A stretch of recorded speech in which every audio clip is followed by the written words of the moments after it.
Matt, you were down in Atlanta, Georgia for the Under Armour Camp Series over the weekend. What were some of the highlights that you saw, some players you spoke to, and of course, Tennessee very much interested in a number of prospects who were in attendance, I would imagine. Yeah, so initial glance at the first roster release kind of early in the week was exciting.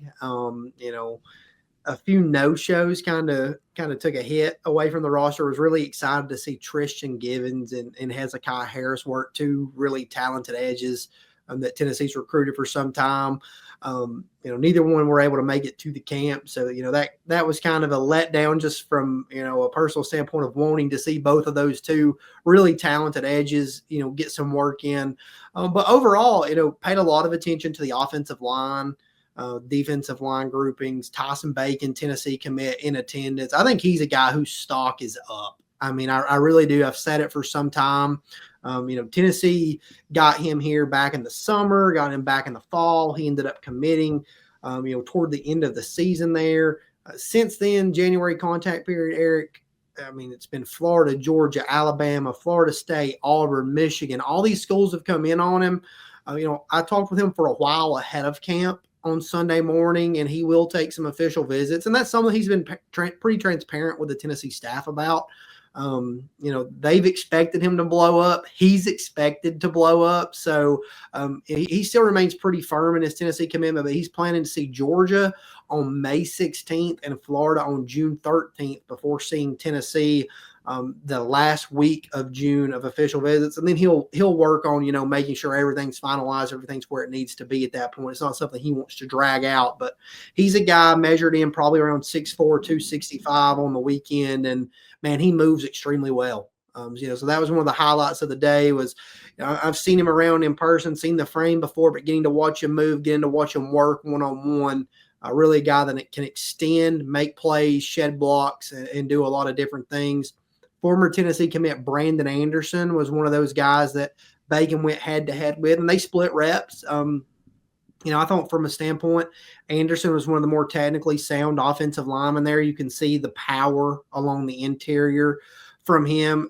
Talked with him after camp. The plan right now is to take 6 official visits. I've heard upwards of 8 have been, kind of thrown around. So with a commitment, sometime in September? Is that what he's potentially sometime in September? So we'll kind of see where that one goes. He reiterated that the main thing with Tennessee is continuing to feel the love, feel like he's wanted there, can still definitely see himself at Tennessee. But to me right now, I think Florida State has picked up some momentum there.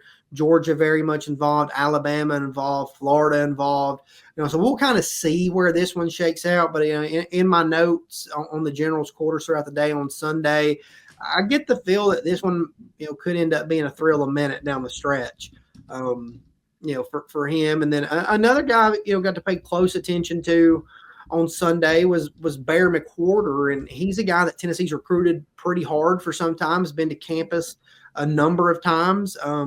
As I worked camp and watched him, always continue to talk to people. Started getting the feeling leading into the interview portion of camp, and have kind of felt this way for a little bit now that the Vols had some ground to make up, and that's obviously very apparent as now he has released his top 5 with a commitment date of February 28th, and Tennessee did not make that top list of schools, but they'll continue recruiting him up here and until the end. But right now he's planning to commit, take one official visit to the school that he commits. And to me at this point, based on kind of what I've gathered, Alabama and Michigan have separated themselves from the pack.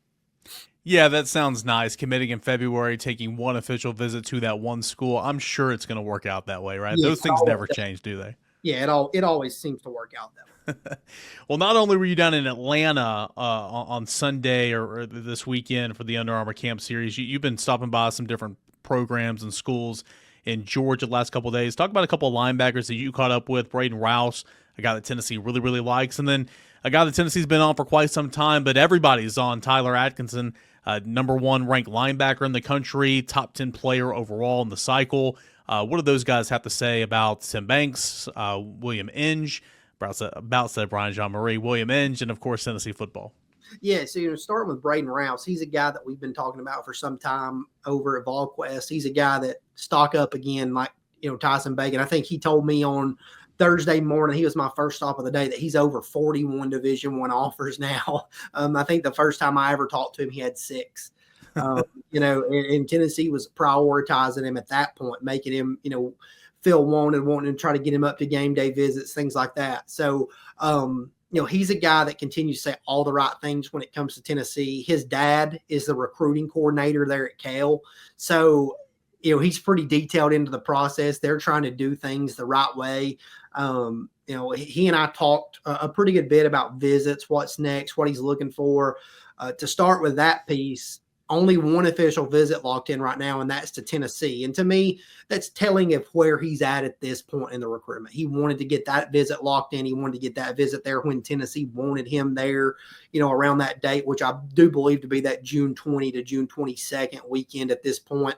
He's going to take some other official visits. Georgia's recruiting him hard. LSU's picking up, trying to recruit him hard. Georgia Tech's recruiting him hard. He's a guy that academically, has the grades to go to a school like Georgia Tech if he wanted to.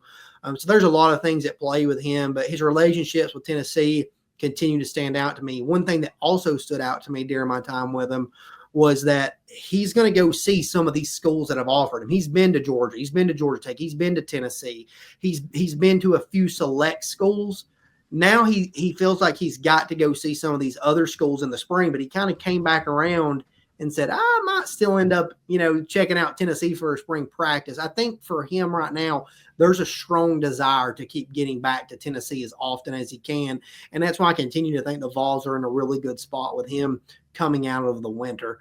Tyler Atkinson, man, you kind of summed it up. Everybody in the country is on Tyler Atkinson. And to me, that's an uphill battle for any program, really. I think when you look at it, even Georgia, who I think should probably be assumed as the favorite, given the fact that they're the home state program. It's been some time since they've landed a dude out of Grayson.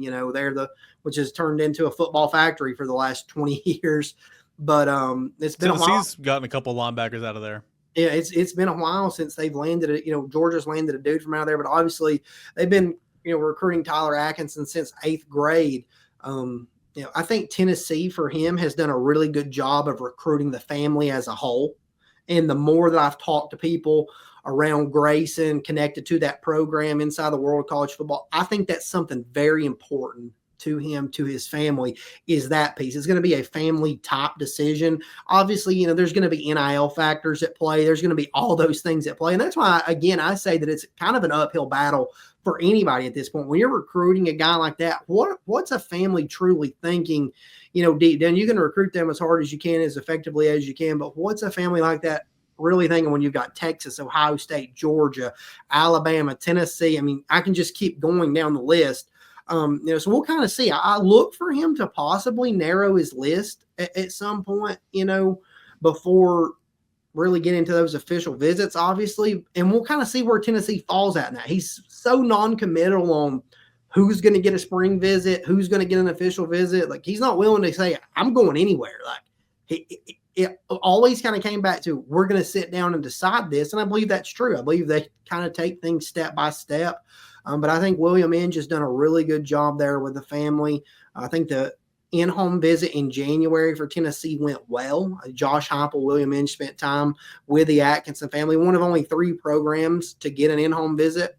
So that was pretty important, I think. But we'll kind of see where things go. He was born in Knoxville. Family spent time in Knoxville. So you've got some things working in a small manner, I think, in your favor. Not the biggest pieces of momentum with that, but at the end of the day, you just keep kind of plugging along for a guy like that and see where things go. But I think Tennessee's obviously got work to do.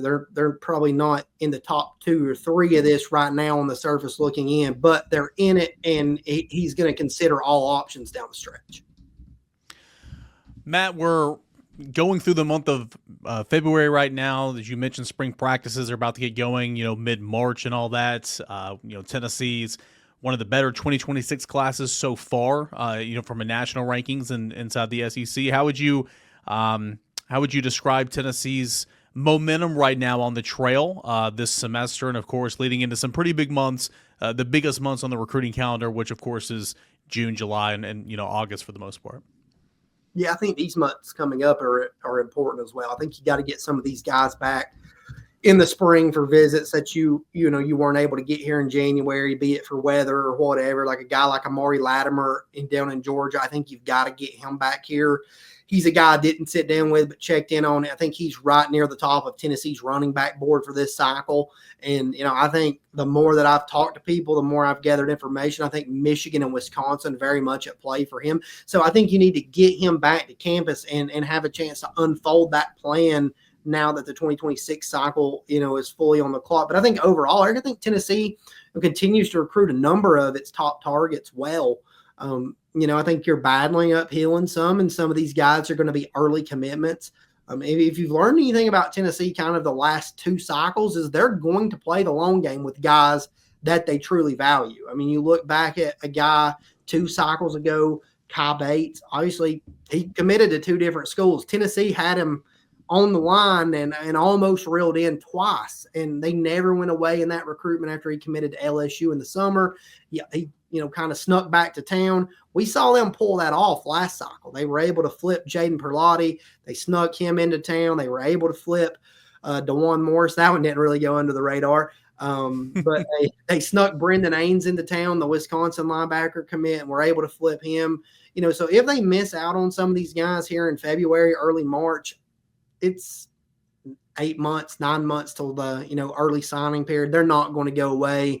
And a lot of these guys, even like a Jordan Edmonds, who I sat down with, he's kicked around the idea of committing for some time. And wasn't sure if he wanted to do it after the spring, wasn't sure if he wanted to do it in June.